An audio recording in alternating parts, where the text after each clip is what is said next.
Good morning student, class 9 विषय हिंदी साहित्य। हिंदी साहित्य के अंतर्गत आपकी दो पाठ्य पुस्तकें हैं, जिसमें एक पाठ्य पुस्तक क्षितिज है और एक कृतिका है। इस समय हम 9th क्लास की जो पाठ्य पुस्तक है कृतिका भाग 2, आज वह हम पढ़ने जा रहे हैं। उसका सेकंड चैप्टर है। इसके शीर्षक है मेरे संग की औरतें हैं और इसकी जो लेखिका है वो मृदुला गर्ग है। इस चैप्टर का यह पहला भाग है। मैं आपको बताना चाहूँगा इस चैप्टर के अंतर्गत जो वर्णन किया गया है, यहाँ मृदुला गर्ग एक सशक्त लेखिका के रूप में जानी जाती हैं। इन्होंने इनके जीवन में कहते हैं कि जीवन में जो व्यक्ति कुछ भी करता है या आगे बढ़ता है, उसकी भूमिका उसके जीवन में केवल वो अपने ही कुशलता के आधार पर नहीं बढ़ता है, केवल अपने ही योग्यता के आधार पर नहीं बढ़ता है, उसके साथ में उसको बढ़ाने वाले और भी पारिवारिक लोग होते हैं और उनके माध्यम से वो आगे बढ़ता है। चाहे वो कोई भी सफलता हो, उस सफलता में पारिवारिक लोगों का, अच्छे मित्रों का अवश्य साथ होता है। इस चैप्टर के अंतर्गत भी यही वर्णन किया जा रहा है। जो मृदुला गर्ग है, सर्वप्रथम अपनी नानी जी का वर्णन करती हैं, उनके व्यवहार का वर्णन करती हैं, फिर नाना जी का वर्णन करती हैं इस चैप्टर के अंतर्गत, फिर नाना जी के व्यवहार का अध्ययन करती हैं और व्यवहार के बाद में इसके अंतर्गत उनकी योग्यता जो है उसका इसमें उद्धरण किया गया है। उसके बाद में अपने पिताजी के बारे में भी इन्होंने कुछ लिखा है और उसके बाद में इनकी जो दादी हैं, जो इनकी दादी हैं, उनके बारे में भी इन्होंने लिखा है। और यह जो चैप्टर मैन है वो उस प्रसंग की तरफ हमें अग्रसर करता है कि एक चोर आता है दादी जी के पुराने हवेली मकान में। दादी जी का इतना व्यवहार अच्छा है कि वह चोर भी, उस चोर की थिंकिंग भी बदल जाती है और वह एक अच्छा नागरिक बन जाता है उन दादी जी के व्यवहार की कुशलता के माध्यम से, उस तकनीकी के माध्यम से। चलिए और इस भाग के अंतर्गत हम पढ़ते हैं।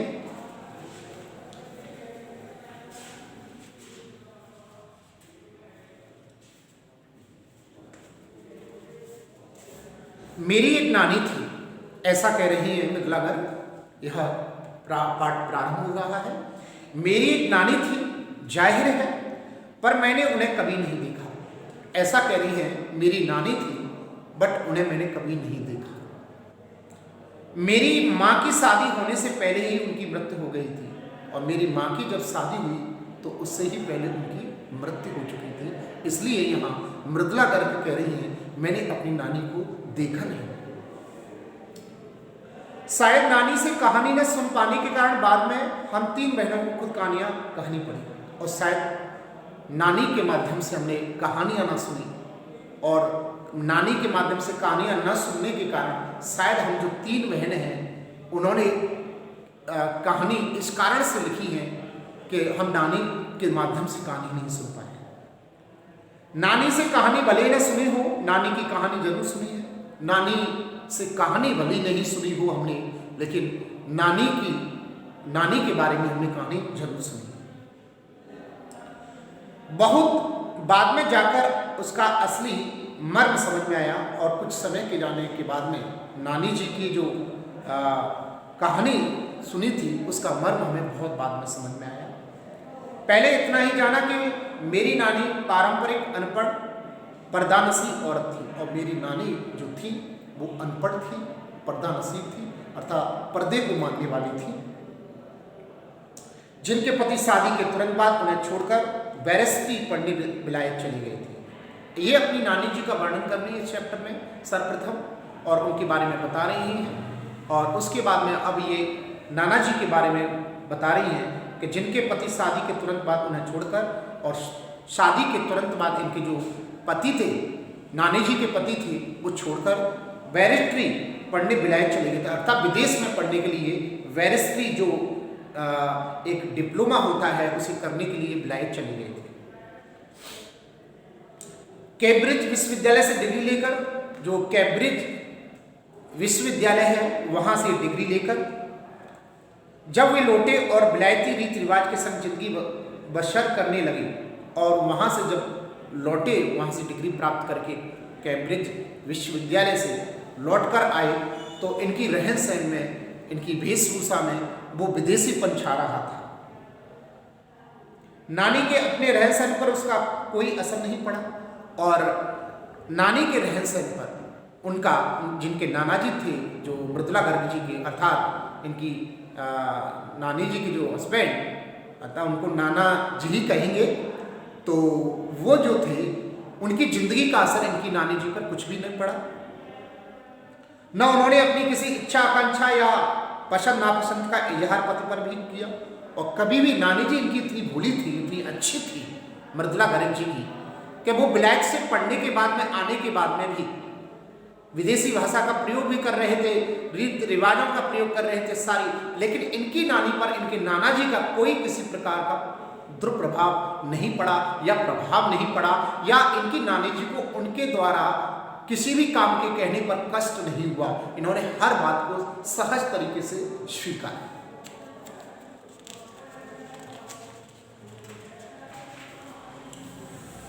पर जब कम उम्र में नानी ने खुद को मौत के करीब पाया, जब कम उम्र में, जब नानी जी मौत के नजदीक आ गई थी, तब 15 वर्षीय इकलौती बेटी मेरी माँ, और 15 वर्षीय मेरी जो माँ थी, इकलौती बेटी थी उनकी, भाई मेरी नानी जी की बेटी मेरी माँ हुई, ऐसा मृदुला गर्ग कह रही हैं कि उनकी 15 वर्ष की जो बेटी मेरी माँ थी, जब वो मृत्यु के नज़दीक आ गई थी, मेरी माँ को शादी की फिक्र ने इतना डराया कि वे एकदम मुँहजोर हो उठी और मेरी नानी बहुत परेशान थी मेरी माँ की शादी को लेकर।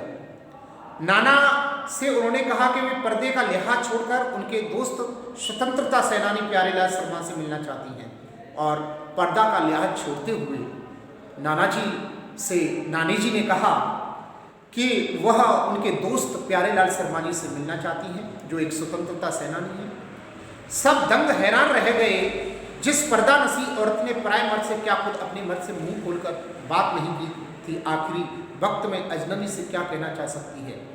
सब अवाक रहे हैं जब देखा नानी जी को। नानी जी ने कहा अपने पति से कि मैं आपके दोस्त प्यारेलाल शर्मा जो स्वतंत्रता सेनानी हैं उनसे मिलना चाहती हूँ। तो सब लोग अवाक रह गए, जिसने अपने खुद के मर्द से कभी बात तक नहीं की पर्दे उठाकर, आज वह पराये मर्द से किस प्रकार, अर्थात उनको अपनी बेटी की चिंता सता रही थी, अर्थात मृदुला गर्ग की जो माँ है उनकी चिंता सता रही थी। पर नाना ने वक्त की कमी और मौके की नजाकत की लाज रखी, और वक्त की कमी, मौके की नजाकत की लाज रखी, क्योंकि समय कम था। 15 वर्ष की एज हो गई थी, आयु हो गई थी मृदुला गर्ग की माँ की, और नानी जी उनकी शादी करना चाह रही थी, और नाना जी भी चिंतित थे, तो उन्होंने ज़्यादा समय लगाया और वक्त की नजाकत को देखते हुए उनको आदेश दे दिया इनकी नानी जी को। सवाल जवाब में वक्त बर्बाद करने के बजाय फौरन जाकर दोस्त को लिवा लाए और बीवी के हुजूर में पेश कर दिया, और फौरन जाकर दोस्त को लिवा लाए, अर्थात वो फौरन दोस्त को ही अपने घर पे ले आए, जो जिनका नाम प्यारेलाल शर्मा था, वो अपने दोस्त को स्वयं वहाँ ले आए और पर्दे का उन्होंने लिहाज न करते हुए उनसे बात करना प्रारंभ कर दिया, और बीवी के सामने इनके जो पति थे अर्थात नाना जी मृदुला गर्ग जी के, उन्होंने प्यारेलाल शर्मा जी को उनके समक्ष खड़ा कर दिया। अब जो नानी ने कहा वह और भी हैरत अंगेज था, और जब नानी जी उनके सामने जो कुछ भी कहा वो और हैरान करने देने वाला था। उन्होंने कहा वचन दीजिए, और उन्होंने कहा वचन दीजिए कि मेरी लड़की के लिए वर आप तय करेंगे, और प्यारेलाल शर्मा जी से कहा कि मेरी बेटी के लिए जो दूल्हा, जो वर, जो पति, वो आप तय करेंगे। प्यारेलाल शर्मा जी से कहा मेरे पति तो साहब है, और मैं नहीं चाहती मेरी बेटी की शादी साहबों के फरमान बरदार से हो, और मेरे पति तो अर्थात नाना जी मृदुला गर्ग के वो तो साहब है, और मैं नहीं चाहती हूँ कि अपनी बेटी की शादी ऐसे घर में जाए, साहबों के नौकरशाही घरों में न जाए मेरी बेटी, एक अच्छे घर में स्वतंत्रता सेनानी के घर में जाए। आप अपनी तरह आज़ादी का सिपाही ढूंढकर उसकी शादी करवा दीजिएगा। और प्यारेलाल शर्मा जी से कह रही हैं, जो दोस्त थे मृदुला गर्ग के नाना जी के, उनसे कह रही हैं कि अपनी तरह, अर्थात वो चिंतित थी, क्योंकि वो मृत्यु के निकट आ गई थी इनकी जो नानी थी, जो मृदुलागर की जो नानी थी, वो मृत्यु के निकट आ गई थी। उनकी बेटी जो मृदुलागर की माँ 15 वर्ष की हो चुकी थी उस समय, उनकी शादी के लिए बड़े चिंतित थे और शादी भी ऐसे घर में कराना चाहती थी जो घर स्वतंत्रता सेनानी से युक्त हो, कोई विदेशी प्रभाव ना हो, कोई प्रभाव ना हो परिवार में, आधुनिक परंपरा को मानने वाला ना हो, अच्छा परिवार हो, और वो भी ऐसा पति हो जो स्वतंत्रता सेनानी अर्थात स्वतंत्रता में जिसने भाग लिया हो, आपकी तरह प्यारेलाल शर्मा जी से ये सारी बातें इनकी नानी जी कह रही हैं। कौन कह सकता था कि हम अपनी आज़ादी से पूरी तरह बेखबर उस औरत के मन में देश की आज़ादी के लिए ऐसा जुनून हुआ, और किसको खबर था मृदुलागर की नानी जी के अंदर यह जुनून होगा देश के लिए। देख लीजिए, देश के लिए ही जुनून है, तभी तो वो अपनी बेटी की शादी स्वतंत्रता सेनानी के साथ करना चाह रही है। अर्थात स्वतंत्रता सेनानी को एक बहुत बड़ी चीज समझती है वो, कि मेरे बेटी की शादी एक स्वतंत्रता सेनानी के साथ हो, जिसने भारत देश को स्वतंत्रता कराने में जिसने अपनी आहुति अपनी जान लगा दी हो। अर्थात ऐसे लड़के के साथ में मेरी लड़की की शादी हो, इनकी नानी की ख्वाहिश थी। बाद में मेरी समझ में आया कि दरअसल वे निजी जीवन में भी काफ़ी आज़ाद ख्याल रही होंगी, और मुझे ऐसी बात समझ में आई कि अपने जीवन में वो आज़ादी से रही होंगी इन चीज़ों को लेकर। ठीक है, उन्होंने नाना की ज़िंदगी में कोई दखल नहीं दिया, और नाना जी की ज़िंदगी में इन्होंने कोई दखल नहीं दिया, ना उसमें साझेदारी की और ना उसमें किसी प्रकार की साझेदारी की, पर अपनी ज़िंदगी को अपने ढंग से जीत जरूर रही। साझेदारी नहीं की, उनको अपने नाना जी जो थे, इनके पति थे, उनसे उनको किसी भी प्रकार की कोई प्रॉब्लम नहीं थी, और वो अर्थात उनकी ज़िंदगी को उनके रूप से वो उनसे कह रही थी आप अपनी ज़िंदगी, लेकिन खुद की ज़िंदगी को ये लीक से हटकर जीती थी। अर्थात इस चैप्टर के अंतर्गत यही है कि परंपरा में रहते हुए भी हम लीक से हटकर जी सकते हैं। अर्थात स्त्रियां परंपरा में रहते हुए भी अपने लीक से हटकर अच्छाइयों के माध्यम से आगे बढ़ सकती हैं, जी सकती हैं, परंपरा में रहते हुए भी। न उसमें साझेदारी की, पर अपनी जिंदगी को अपने ढंग से जीती जरूर रही इनकी नानी जी। पारंपरिक घरेलू उबाऊ और खामोश जिंदगी जीने में आज के हिसाब से क्रांतिकारी चाहे कुछ न रहा हो, दूसरे की तरह जीने के लिए मजबूर न होने में असली आज़ादी कुछ ज़्यादा ही थी, और अपनी ज़िंदगी को अपने तरीके से जीने में ही बहुत स्वतंत्र आज़ादी थी। खैर, इस तरह मेरी माँ की शादी ऐसे पढ़े लिखे होनहार लड़के से हुई जिसे आज़ादी के आंदोलन में हिस्सा लेने के अपराध में ICS के इम्तिहान में बैठने से रोक दिया गया था। ICS अर्थात मेरी माँ की शादी मेरी नानी ने ऐसे स्वतंत्रता सेनानी के साथ में कराई, जिसने आज़ादी के आंदोलन में हिस्सा लेने के माध्यम से उनको ICS की परीक्षा से रोक दिया गया था, और जिसकी जेब में पुश्तैनी पैसा ढीला नहीं था, बहुत पढ़ा लिखा था, सब कुछ था, लेकिन उसकी जेब में किसी भी प्रकार का 1 रुपया भी नहीं था, कुछ भी नहीं था, पैसे की उसके पास में कमी थी। माँ बेचारी अपनी माँ की और गांधी जी के सिद्धांतों के चक्कर में सादा जीवन जीने और उच्च ख्याल रखने पर मजबूर हुई, और माँ अपने जीवन में गांधी जी के जीवन को अपनाते हुए और गांधी जी के सिद्धांतों को अपनाते हुए और अपने जीवन को जीती रही। हाल उनका यह था कि खादी की साड़ी उन्हें इतनी भारी लगती थी, और ख्याल इतना था कि जो खादी की जो साड़ी होती थी उन्हें बहुत भारी लगती थी कि कमर चरका खा जाती थी और कमर एकदम लचक जाती थी। अर्थात वो ऐसे परिवार में उनकी शादी हुई, और जहाँ के लोग गांधी जी के सिद्धांतों को मानने वाले हों, खादी भंडार को मानने वाले हों, तो इनकी जो ससुराल में जब ये साड़ी पहनती थी तो खादी भंडार की खादी शादी पहनती थी तो इनकी कमर लचक जाती थी, क्योंकि कमर इनकी पतली थी, कमज़ोर थी, तो वो ढंग से नहीं आ पाती थी। कभी इन्होंने इस प्रकार का पहना नहीं कपड़े।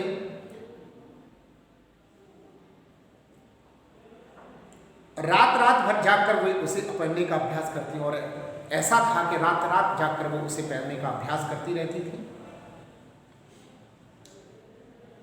जिससे दिन में शर्मिंदगी न उठानी पड़े, और रात में अभ्यास करती रहती थी पूरी रात, जिससे उनमें दिन में एक शर्मिंदगी न उठानी पड़े किसी के सामने। कभी कहीं जाना पड़ जाए और कह दिया जाए कि साड़ी पहन के आइए, और या कोई आया है तो बढ़िया साड़ी पहन के खादी की पहन के आइए, तो किस प्रकार वो बदले उस समय, उन्हें घंटे हो जाएंगे। तो इसलिए वो दिन में पहनने के लिए रात भर अभ्यास करती रहती थी उस खादी साड़ी का। वे कुछ ऐसी नाजुक थी कि उन्हें देखकर उनकी सास यानी मेरी दादी ने कहा था, वो इतनी नाजुक थी मेरी माँ, उन्हें देखकर मेरी सास ने क्या कहा, देखिए हमारी बहू तो ऐसी है कि धोई पहुंची और छींके पर टांग दी। हमारी बहू तो लोगों से कहती थी, इनकी सास थी जो मृदुलागर की जो दादी थी, वो कहती थी कि हमारी बहू तो ऐसी है, दो पहुंचो और छींटे पे टांग दो, अर्थात बहुत ही मुलायम। गनीमत यह थी कि किसी ने उन्हें छींके पर से उतारने की पेशकश नहीं की, और गनीमत इतनी है कि उन्हें छींके से उतारने की किसी ने कोशिश की नहीं, अर्थात उन्हें गलत कहने का प्रयास किसी ने नहीं किया। क्यों नहीं की? उसकी दो वजह थी। उन्हें छींके से क्यों नहीं उतारा गया, या उनके साथ में किसी के द्वारा दुर्व्यवहार या गलत शब्द इसलिए नहीं बोला गया, इसकी दो वजह थी। पहली यह कि हिंदुस्तान के तमाम बाशिंदों की तरह उनके ससुराल वाले भी सावों से खासे अभिभूत थे, और उनके जो परिवार वाले लोग थे, इनकी माँ के परिवार ससुराली जो लोग थे, वह भी खासी सावों से खासे अभिभूत थे, अरे सावों के साथ में रहते थे। और मेरे नाना पक्के साहब माने जाते थे, और मेरे जो नाना थे वो पक्के साहब माने जाते थे। बस जात से वे हिंदुस्तानी थे, बाकी चेहरे मोहरे रंग ढंग पढ़ाई लिखाई सब में अंग्रेज थे। और मेरे जो नाना थे वो उनके बस जात से तो वे हिंदुस्तानी लगते थे, लेकिन रंग रूप चेहरे वगैरह से वो बिल्कुल विदेशी लगते थे। मजे की बात तो यह है कि हमारे देश में आज़ादी की जंग लड़ने वाले ही अंग्रेजों के सबसे बड़े प्रशंसक थे। और ख़ास बात ये थी कि जो आज़ादी की जंग में लड़ने वाले जो आपके अंग्रेज थे, उनके बड़े प्रशंसक थे। गांधी, नेहरू हो या मेरे पिताजी के घर वाले, भले लड़का आज़ादी की लड़ाई लड़ते जेब खाली और शौहरत से करता रहे, दबदबा उसके सावी ससुर का ही था। और दबदबा इनके जो ससुर थे उनका काफ़ी अच्छा था, इनकी माँ के। एक आन बान शान वाले साहब ने उनके सिर फिरे लड़के को अपनी नाजुक जान लड़की सौंपी। उससे रोमांचक क्या कोई परिकथा होती। नानी की सनक भरी आखिरी ख्वाहिश और नाना की रजामंदी वे रोमांचक उपकथाएं थी, जो कहानी के तिलिस्म को और गाढ़ा बना चुकी थी। दूसरी वजह माँ की अपनी शख्सियत थी, उनमें खूबसूरती, नजाकत, गैर दुनियादारी के साथ ईमानदारी और निष्पक्षता कुछ इस तरह घुली मिली थी कि वे परिजात से कम जादुई नहीं मालूम पड़ती थी। उनसे ठोस काम करवाने की कोई सोच भी नहीं सकता था। हाँ, हर ठोस और हवाई काम के लिए उनकी जवानी राय जरूर मांगी जाती थी और पत्थर की लकीर की तरह निभाई भी जाती थी। अब ये अपनी दादी जी की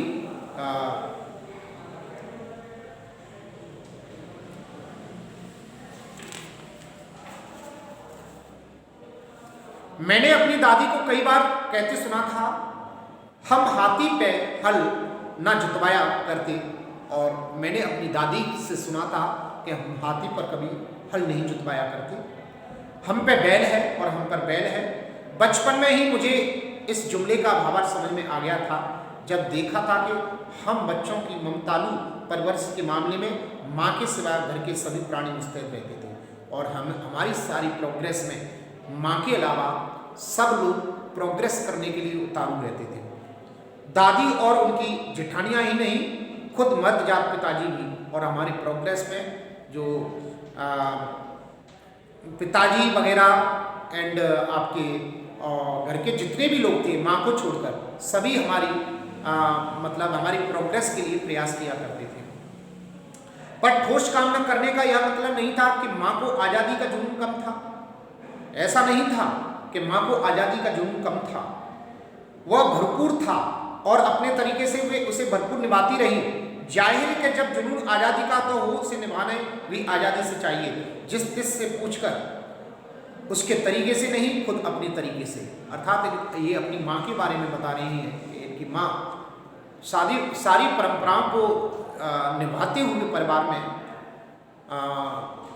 अर्थात आधुनिकता के दौर में भी इन्होंने जीने की कोशिश की, अर्थात लीक से हटकर जीने की कोशिश की। हमने अपनी माँ को कभी भारतीय माँ जैसा नहीं पाया, और हमने अपनी माँ को कभी भारतीय जैसी माँ नहीं पाया। उन्होंने कभी हमें लाड किया, ना हमें कभी लाड़ किया उन्होंने, ना हमारे लिए खाना पकाया, ना अच्छी पत्नी बहू होने की सीख दी, और ना हमारे लिए कभी खाना पकाया, ना कभी हमें अच्छी बहू होने के लिए सीख दी। कुछ अपनी बीमारी के चलते हुए घर बार नहीं संभाल पाती थी और कुछ बीमार रहती थी। अपनी माँ का वर्णन कर रही है, धीरे धीरे सबका वर्णन करते आ रही है, नानी जी का, नाना जी का, पिताजी का और दादी का। अब नानी, इनकी जो माँ है, उनका वर्णन कर रही है। कुछ अपनी बीमारी के चलते भी वे घर बार नहीं संभाल पाती थी और कुछ बीमार रहती थी इनकी माँ, इसलिए घर बार नहीं संभाल पाती थी, पर उसमें ज़्यादा हाथ उनकी अरुचि का था। पर सबसे ज़्यादा हाथ उनकी अरुचि का था, अर्थात वो रुचि नहीं लेती थी इन सभी चीज़ों में। फिर भी जैसा मैंने पहले कहा था, हमारे परंपरागत, सॉरी इससे पहले थोड़ा सा और रह गया, उनका ज़्यादा वक्त किताबें पढ़ने में बीतता था। मेरी माँ का जो समय बीतता था वो किताबों को पढ़ने में बीतता था। बाकी वक्त साहित्य चर्चा में या संगीत सुनने में, और बाकी वक्त उनका साहित्य पढ़ने में या संगीत सुनने में रहता था। और वे ये सब बिस्तर पर लेटे लेटे किया करती थी, और इनकी माँ बिस्तर पर लेटे लेटे संगीत, साहित्य का अध्ययन करना, संगीत को सुनना, ये सब लेटे लेटे बिस्तर पर किया करती थी।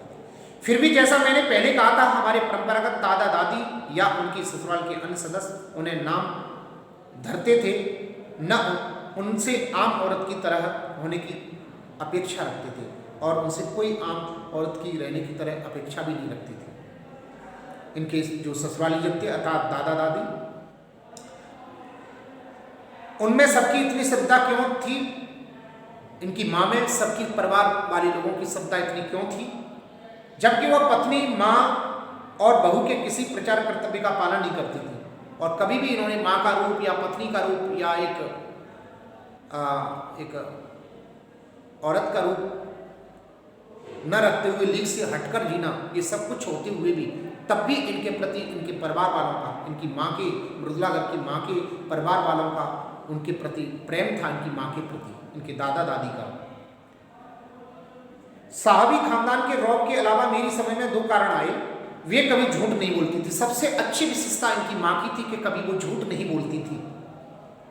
वे एक की गोपनीय बात को दूसरे पर जाहिर नहीं होने देती थी, और एक की किसी बात को वो जाहिर नहीं होने देती थी। इस प्रकार इनकी माँ की ये विशेषताएं। यहाँ तक ये भाग कंप्लीट हो गया। इन्होंने सबके बारे में वर्णन कर दिया। इन्होंने अपने नाना के बारे में, अपनी नानी जी के बारे में, अपनी आपका दादी जी के बारे में, पिताजी के बारे में ये सारा वर्णन कर दिया। अर्थात इनकी जिंदगी में, मृदुलागर की जिंदगी में जिन औरतों की मदद रही या जिन औरतों से इन्होंने जो कुछ भी प्राप्त किया है, वो परिवारिक औरतें हों चाहे वो बाहर की औरतें हों, जिंदगी में कोई व्यक्ति आगे बढ़ता है तो परिवार के सदस्यों का उसमें काफ़ी बड़ा हिस्सा होता है। Thank you, all the best, may God bless you.